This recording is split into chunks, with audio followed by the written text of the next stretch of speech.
Hurry, the scourge of America. The first sermon in the world was preached at a creation, at the creation. It was a divine protest against hurry.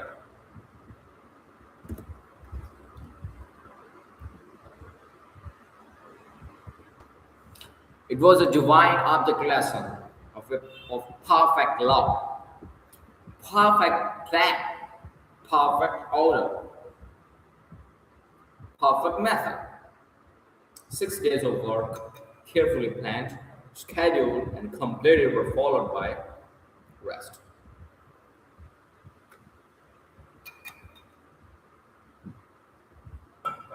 Whether we accept the story as literal or figurative, as the account of successive days or ages compromising millions of years, matters little if we but learn the lesson.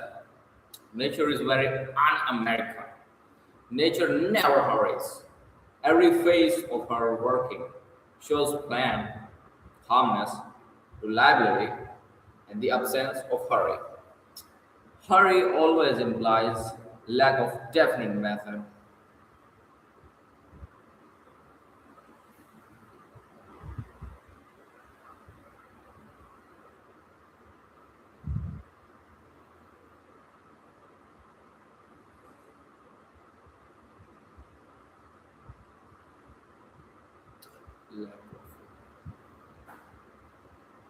Hurry always implies lack of definite method, confusion, impatience of slow growth. The Tower of Babel, the world's first skyscraper, was a failure because of hurry. The workers mistook their arrogant ambition for inspiration. They had too many builders and no architect. They thought to make up the lack of a head by a superfluity of hands. This is a characteristic of hurry. It seeks ever to make energy a substitute for a clearly defined plan. The result is ever as hopeless as trying to transform a hobby horse into a real steed by brisk riding. Hurry is a counterfeit of haste.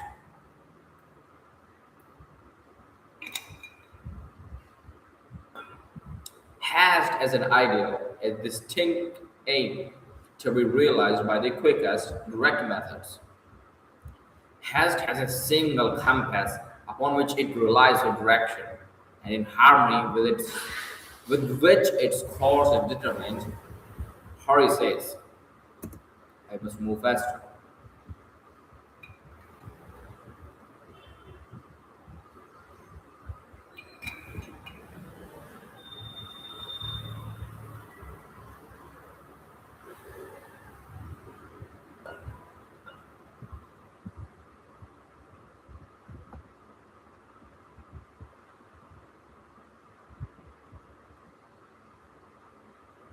I will get three compasses. I will have them different. I will be guided by all of them. One of them will be probably right. Hurry never realizes that slow, careful foundation work is the quickest in the end. Hurry has ruined Americans, more Americans than has any other word in the vocabulary of life. It is the scourge of America. What does scourge mean?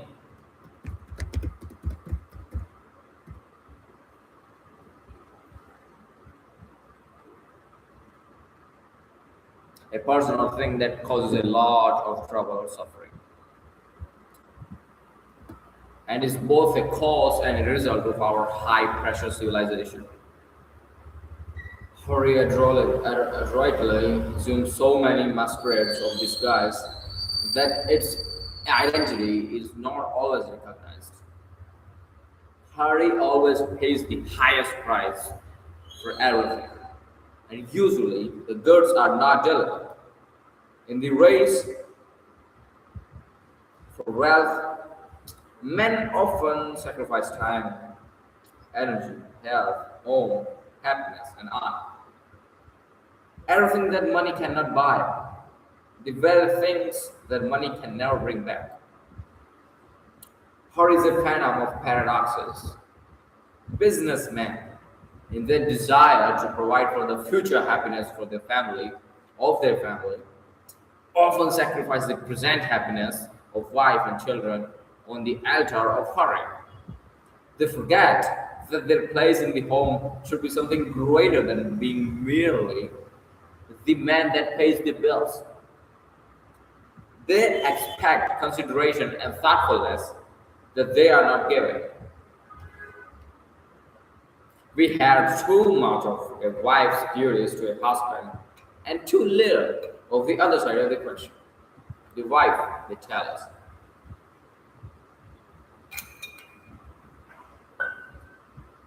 should meet her husband with a smile and a kiss, should tactfully watch his moods, and be ever sweet, not mother love, but working on perplexing problems and worries of home and of the training of the children, that wifely love may make her seek to solve in secret.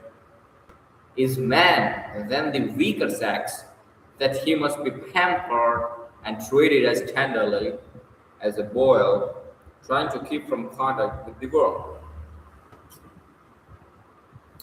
In their hurry to attain ambition, to gratify the dream of life, a life men often throw honor, truth, and generosity to the winds. Politicians, politicians dare to stand by and see a city poisoned with foul water until they see where they come in. On a waterworks appropriation, if it be necessary to poison an organ, that too is but an incident in the hurry for wealth. This is the age of the hothouse. The element of natural growth is pushed to one side, and the hothouse and the force pump are substituted. Nature looks on tolerantly, and she says, "So far you may go, but no farther, my foolish children." The educational system of today is a monumental institution dedicated to hurry. The children are forced to go through a series of studies that sweep the circle of all human wisdom. They are given everything that the ambitious ignorance of the age can force into their minds. They are taught everything but the essentials, how to use their senses and how to think. Their minds become congested by greatness of undigested facts, and still the cruel, barbarous forcing goes on. You watch it until it seems you cannot stand it a moment longer. You cannot stand it a moment longer. And you instinctively put out your hand and say, "Stop. I got one idea. Let us see, ask Gemini how to apologize if I said something by mistake in Elijah fashion. How to apologize. Do you want to know one if I am saying a sentence or I misspell the thing?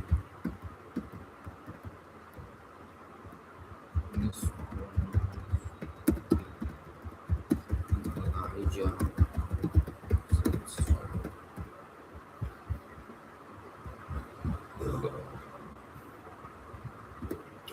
"Stop! This modern slaughter of the innocents must not go on." Education smiles suavely, waves her hand complacently towards her thousands of knowledge prisons over the country, and says, Who are you that dare speak a word against our sacred school system?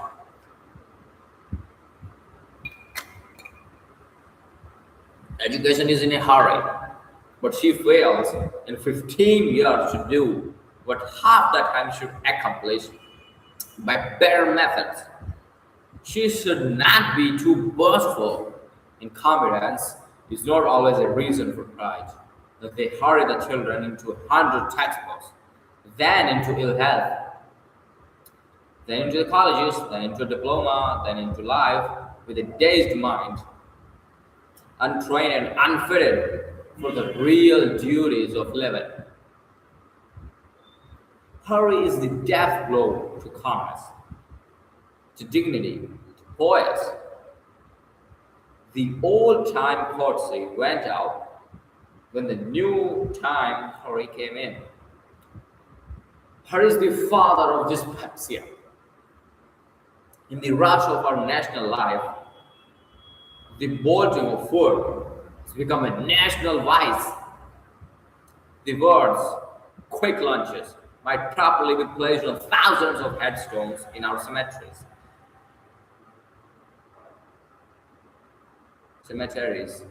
Man forgets that he is the only animal that dies. The others merely feed. Why does he abrogate his right to dine and go to the end of the line with the mere feeders? His self-respecting stomach rebels and expresses its indignation by indigestion. Then man has to go through life with a little bar of pepsin tablets in his vest pocket.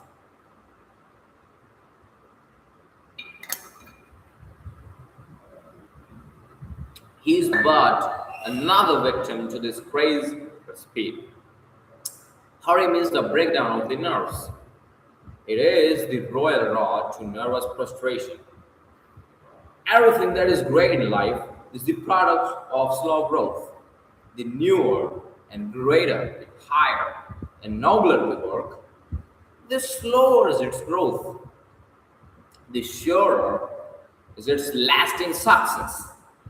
Mushrooms attain their full power in a night.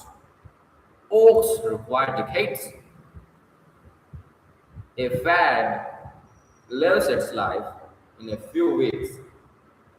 A philosophy lives through generation and centuries.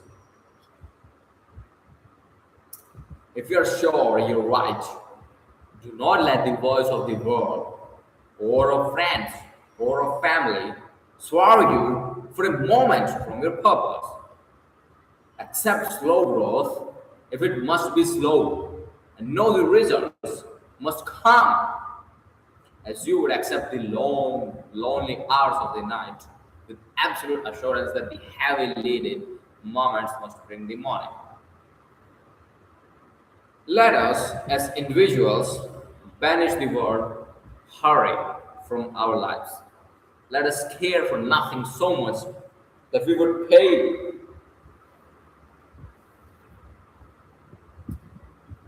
honor and self-respect as the price of hurrying it. Let us cultivate calmness, restfulness, poise, sweetness, doing our best, bearing all things as bravely as we can, living our life undisturbed by the prosperity of the wicked or the lies, the envious. Let us not be impatient, chafing at delay, fretting over failure, wearying our results, and weakening under opposition. Let us ever turn our face toward the future with confidence and trust, with the calmness of a life in harmony with itself, true to its deals, and slowly and consequently progressing towards a realization. Let's see that cowardly word hurry in all its most degenerating phases. Let us see that it ever tells truth, loyalty, throughness. Let us determine that day by day we will seek more and more to substitute for it the calmness and repose of a true life, nobly lived. Chapter 12. The power of personal influence. The only responsibility that a man cannot evade in this life is the one he thinks of least, his personal influence. Man's conscious influence when he is on dress parade, when he is posing to impress those around him,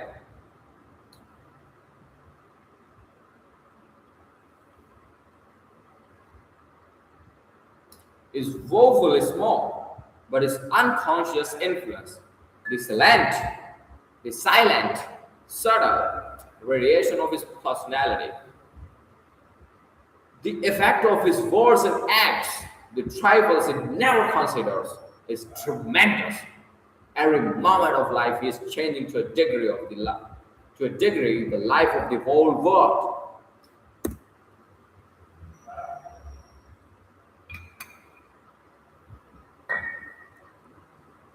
Every man has an atmosphere which is affecting every other. So silent and unconsciously is this influence working that man may forget that it exists. All the forces of nature, heat, light, electricity, gravitation, are silent and invisible. We never see them.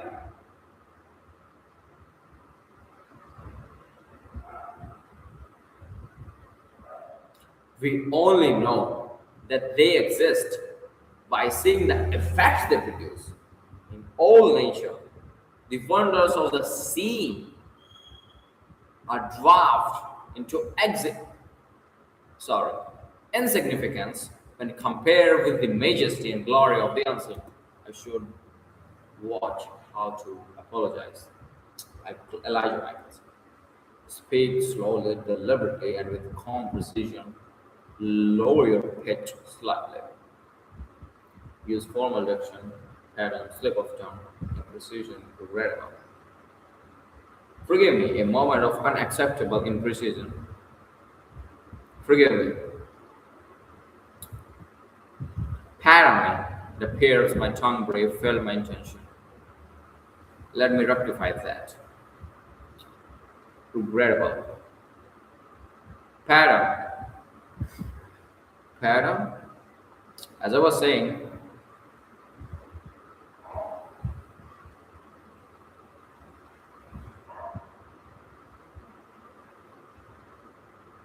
God, these hairs are tickling my eyes.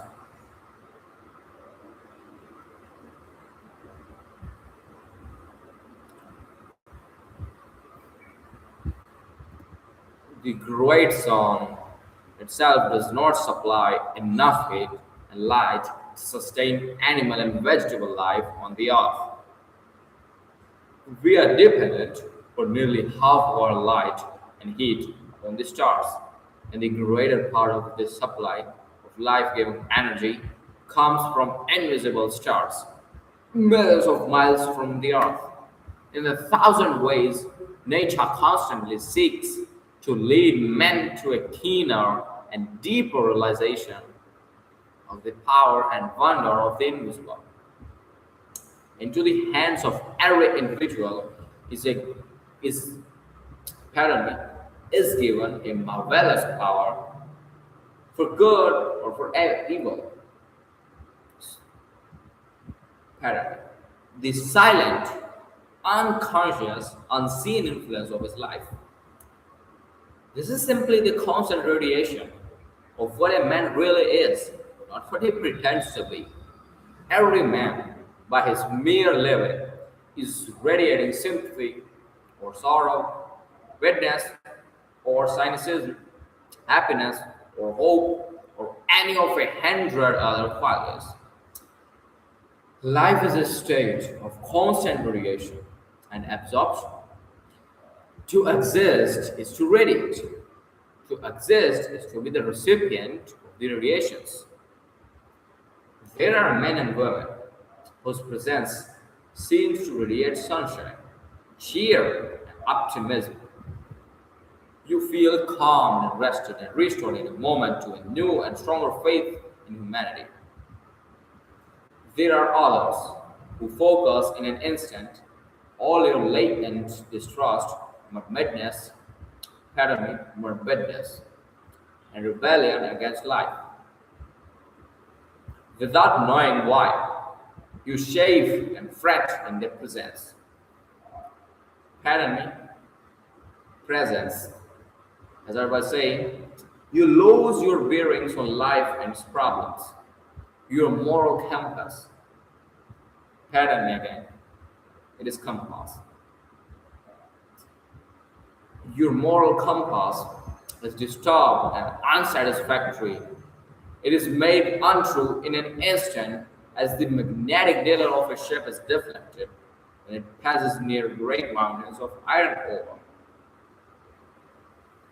There are men who float down the stream of life like icebergs, cold, reserved, unapproachable, and self contained. In their presence, you involuntarily draw your wraps closer around you.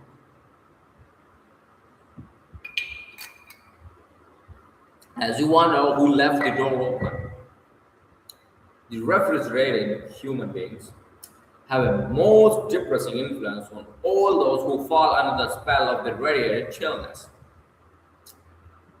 But there are other natures, warm, helpful, genial, who are like the Gulf Stream, following their own course, flowing undaunted and undismayed in the ocean of cold waters.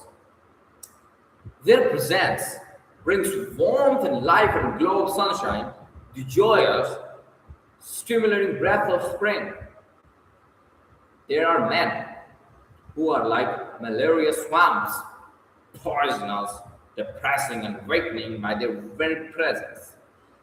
They make heavy, oppressive, and gloomy the atmosphere of their own homes. The sound of the children's play is stilled. The ripples of laughter are frozen by their presence. They go through life as if each day were a new big funeral, and they were always chief mourners. There are other men who seem like the ocean. They are constantly bracing, stimulating, giving new draughts of tonic life and strength by their very presence.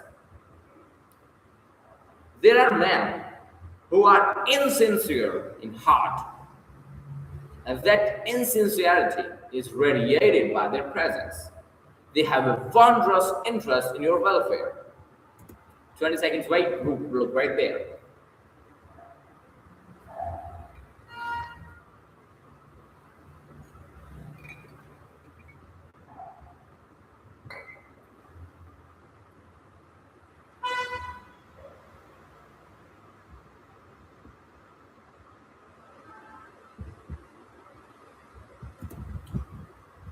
They have a wondrous interest in your welfare. When they need you, they put on a proper smile. So suddenly, when it serves their purpose, that it seems the smile must be connected with some electric button concealed in their clothes. Their voice has a simulated cordiality that long training may have made almost natural. But they never play their part absolutely true. The mask will slip down sometimes. Their cleverness cannot teach their eyes a look of sterling honesty.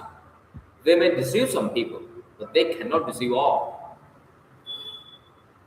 There is a subtle power of revelation which makes us say, well, I cannot explain how it is, but I know that man is not honest. But I know that man is not honest. Man cannot escape for one moment from his radiation of his character. Pardon me. Man cannot escape for one moment from this radiation of his character. This constantly weakening and overstretching, forgetful, forgiven, pardon me again, regrettable. Regrettable Pardon me, this constantly weakening or strengthening of others. He cannot evade the responsibility by saying it is an unconscious influence. He can select the qualities that he will permit to be radiated rather. He can cultivate sweetness, calmness, trust, generosity, truth, justice, loyalty, nobility, make them widely active in his character. And by these qualities, he will constantly affect the world. Discouragement often comes to honest souls trying to live the best they can in the thought that they are doing so little good in the world. Trifles unnoted by us may be links in the chain of some great purpose. In 1797, William Godwin wrote The Inquirer, a collection of revolutionary essays on morals and politics. This book influenced Thomas Malthus to write his essay on population, published in 1798. Malthus' book suggested to Charles Darwin a point of view upon which he devoted years of his life, resulting in 1859 in the publication of The Origin of Species, the most influential book of the 19th century, a book that has revolutionized all science. These were but three links of influence extending over 60 years. It might be possible to trace this genealogy of influence back from Godwin through generation and generation to the war, to the war or act of some shepherd in early Britain watching his flock upon the hills, living his quiet life, and dying with the thought that he had done nothing to help the world.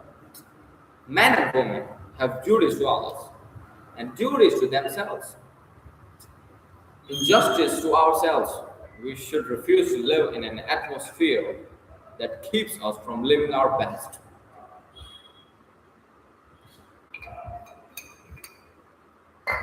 If the fault be in us, we should master it. If it be the personal influence of others that, like a noxious vapor, kills our best impulses, we should remove from that influence. If we can possibly move without forsaking duties, if it be wrong to move, then we should take strong doses of moral quinine to counteract the malaria of influence. It is not what those around us do for us that counts. It is what they are to us. We carry our houseplants from one window to another to give them proper heat, light, air, and moisture. Should we not be at least as careful as of ourselves? To make our influence felt, we must live our faith. We must practice what we believe. A magnet does not attract iron. A magnet, pardon me, a magnet does not attract iron. As iron, it must first convert the iron into another magnet before it can attract it. It is useless for a parent to try to teach gentleness to her children when she herself is cross and irritable. The child who is told to be truthful and who hears a parent lie cleverly to escape some little social unpleasantness is not going to cling very jealously to truth. The parents' words say, don't lie. The influence of the parents' life say, do lie. No man can ever isolate himself to evade this constant power of influence, as no single corpuscle can rebel and escape from the general course of the blood. No individual is so insignificant as to be without influence. The changes in our varying moods are all recorded in the delicate barometers of the lives of others. We should ever let our influence filter through human love and sympathy. We should not be merely by pardon me, we should not be merely an influence. We should be an inspiration. By our very presence, we should be a tower of strength to the hungry human souls around us.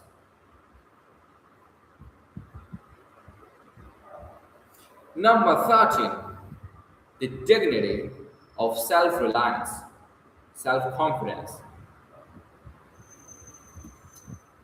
The chapter name is The Dignity of Self Reliance. Let me reliance meaning being able to trust.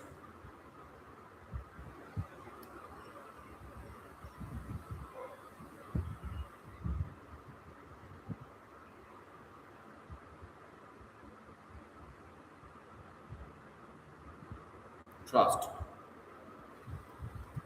self trust, dignity. Okay. Self confidence without self reliance, self confidence without self reliance is as useless as a cooking recipe without food. Self confidence sees the possibilities of the individual. Self reliance realizes them. Self confidence is the angel in the unhewn block of marble. Self reliance carves it out for himself. The man who is self reliant says ever, no one can realize my possibilities for me but me. No one can make me good or evil but myself. He works out his own salvation financially, socially, mentally, physically, and morally. Life is an individual problem that man must solve for himself. Nature accepts no vicarious sacrifice, no vicarious service, no vicarious service.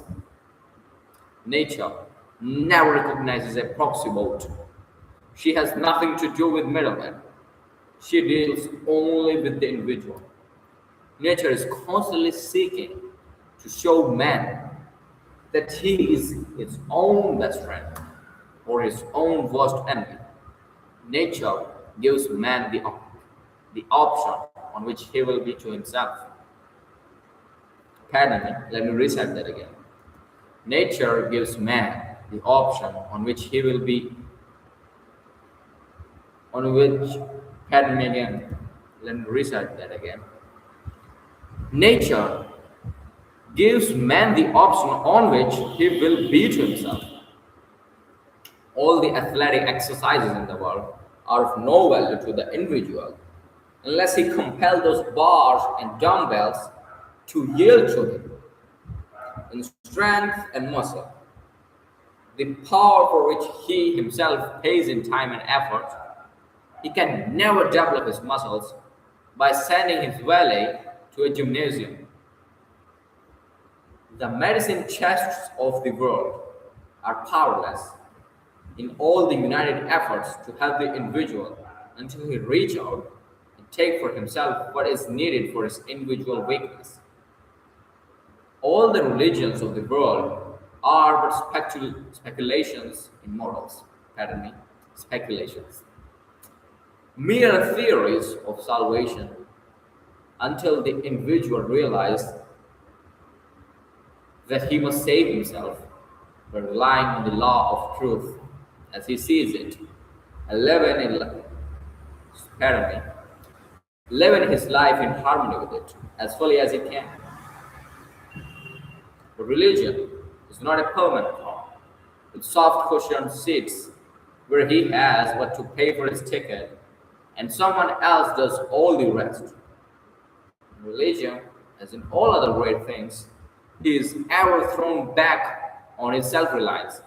He should accept all help, but he must live his own life. He should not feel that he is a mere messenger. He's the engineer, and the train is his life. We must rely on ourselves, live our own lives, or we merely drift through existence, losing all that is best, all that is greatest, and that is divine. All that others can do for us is to give us opportunity. We must ever prepare for the opportunity when it comes, and to go after it and find it when it does not come. Or that opportunity is to us, nothing life is but a succession of opportunities.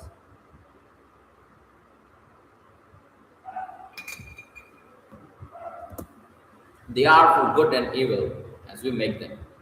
Let me refill this bottle, young man. Thank you for waiting.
Thank you for your patience, gentlemen. Let us begin again where I left off. Many of the alchemists of old felt that they lacked but one element. If they could obtain that one, they believed they could transmute the baser metals into pure gold. It is so incorrect. There are individuals with rare mental gifts and delicate spiritual discernment who fail utterly in life because they lack the one of the pardon me, they lack the one element, self-reliance. This would unite all their energies and focus them into strength and power. What is self-reliance?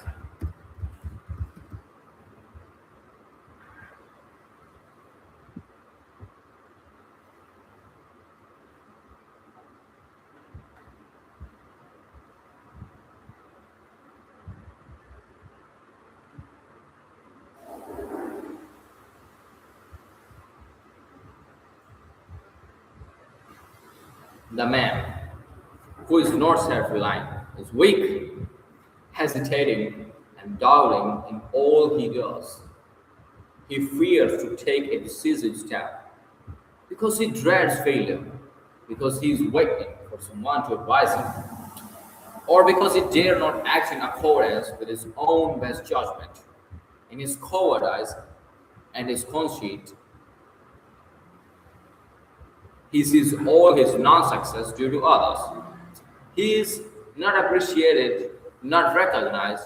He is cut down. He feels that in some subtle way, society is conspiring against him. He grows almost vain as he thinks that no one has had such poverty, such sorrow, such affliction, such failure as have come to him. The man who is self reliant seeks ever to discover and conquer the weakness within him that keeps him from the attainment of what he holds dearest. Dearest. He seeks within himself the power to battle against all outside influences. He realizes that all the greatest men in history, in every phase of human effort, have been those who have had to fight against the odds of sickness, suffering, sorrow.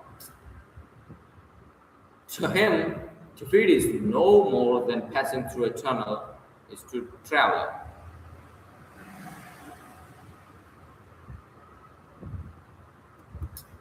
Let me reset that again. To him, defeat is no more than passing through a tunnel is to a travel. He knows he must emerge again into the sunlight. The nation that is strongest is the one that is most self reliant, the one that contains within its boundaries all that its people need. If with its ports all blockaded it has if it's within its core all blockaded it has not within itself.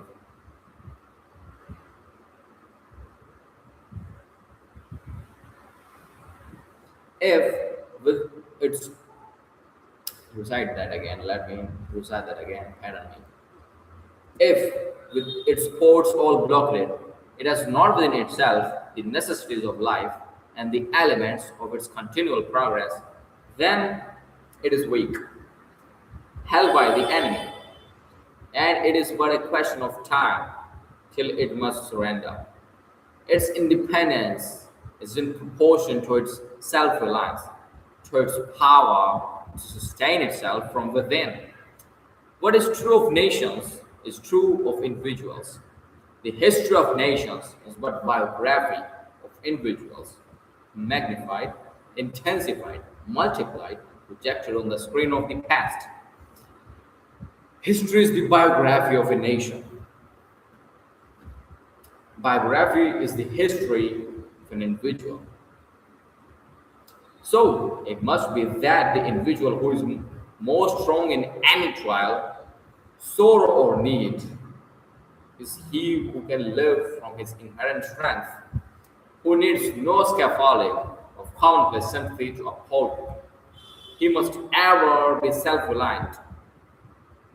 The wealth and prosperity of ancient Rome, relying on her slaves to do the real work of the nation, proved the nation's downfall.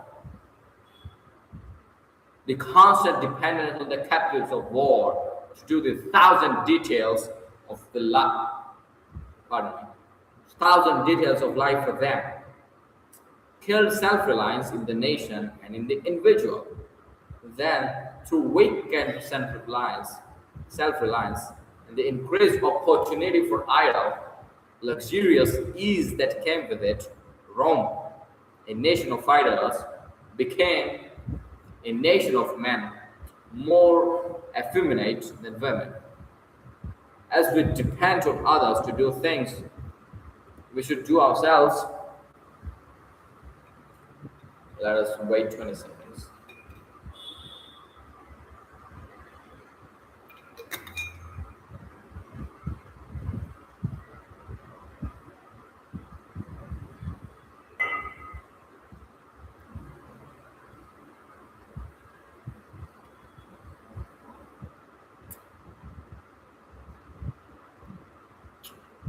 As we depend on others to do those things we should do ourselves, our self reliance weakens and our powers and our control of them becomes continuously less.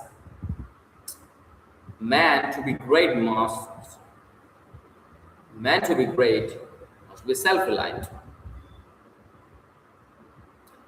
Though he may not be so in all things, he must be self reliant in the one in which he would be great. The self reliance is not the self sufficiency of conceit, it is daring to stand alone. Be an oak, not a vine. Be ready to give support, but do not crave it. Do not be dependent on it.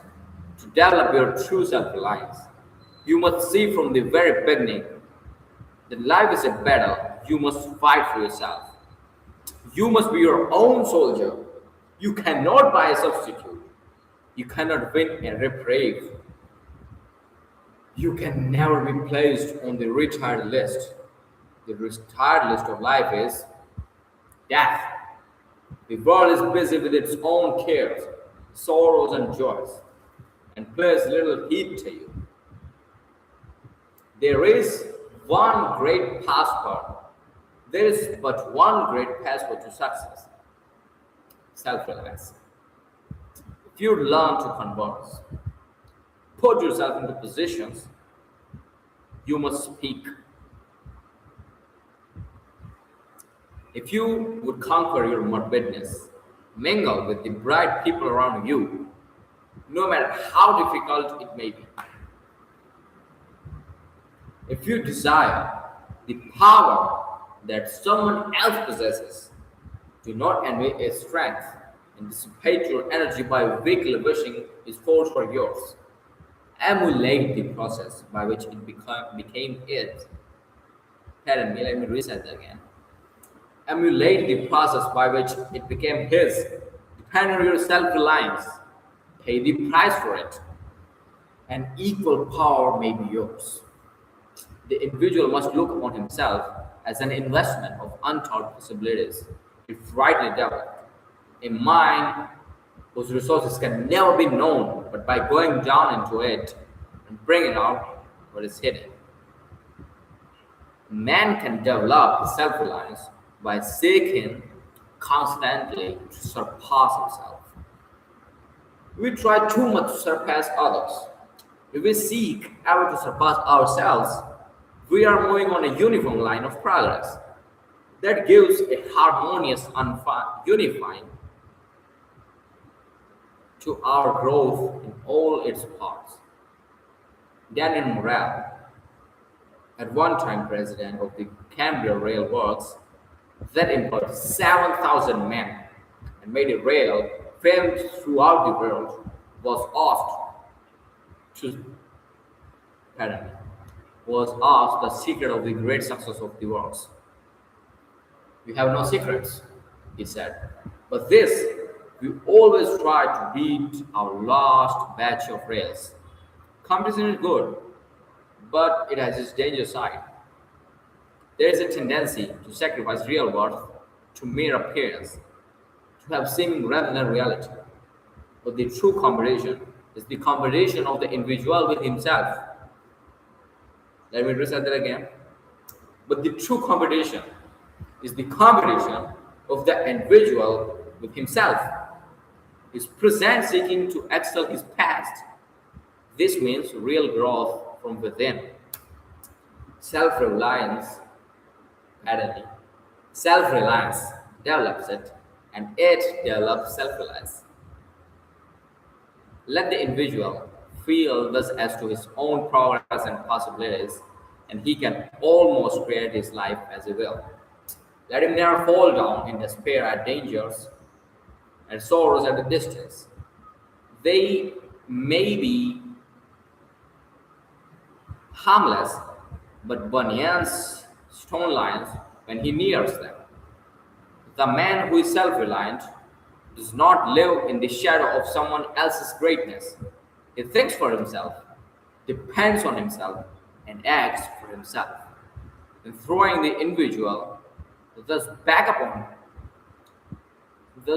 himself, it is not shutting his eyes to the stimulus and light and new life that come with the warm pressure of the hand, the kindly word and sincere expression of true friendship.